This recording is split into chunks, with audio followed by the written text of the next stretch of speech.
Death on the high seas.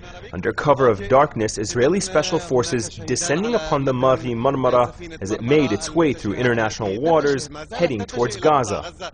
But it was not meant to be, as the Israeli raid turned deadly, with soldiers opening fire with live ammunition on those aboard. Those injured received medical attention on board, but for others it was simply too late. These images show the chaos and confusion that ensued in those deadly minutes as the raid unfolded. Mavi Marmara, you are approaching an area of hostilities.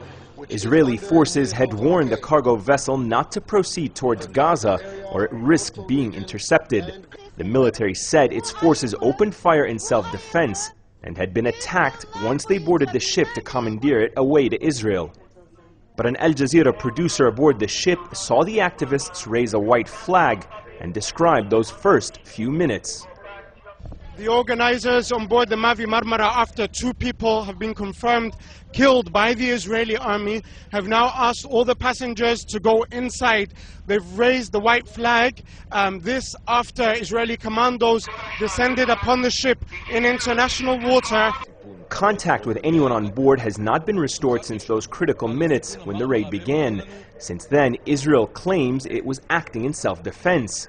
Israeli officials tried to paint those on board as terrorists and as al-Qaeda sympathizers not interested in humanitarian goodwill. Israel claimed weapons were found on board and that the attacks on its soldiers were premeditated. The organizers are well known for their ties to global jihad, al-Qaeda and Hamas. They have a history of arms smuggling and deadly terror. On board the ship, we found weapons prepared in advance and used against our forces.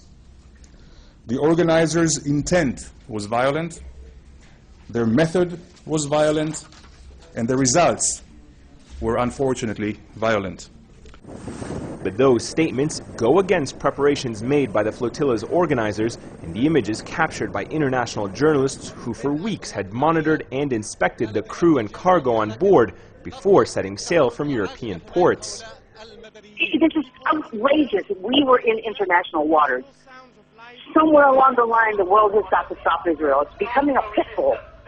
We are in international waters. Israel has no right to attack a civilian ship in international waters.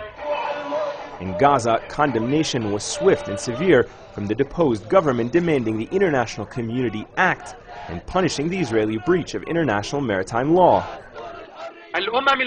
We call on the United Nations to withdraw from the quartet. The quartet is the one who took the decision to impose the siege on Gaza.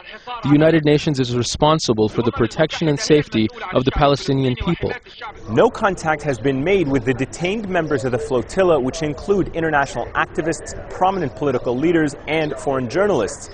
Their exact whereabouts and fate are unknown, and Israel has not provided journalists with access to their version of events, raising fears that while Israel's raid may be over, anger could be just beginning inside Israel and around the world. Ayman Muhyiddin, Al Jazeera, West Jerusalem.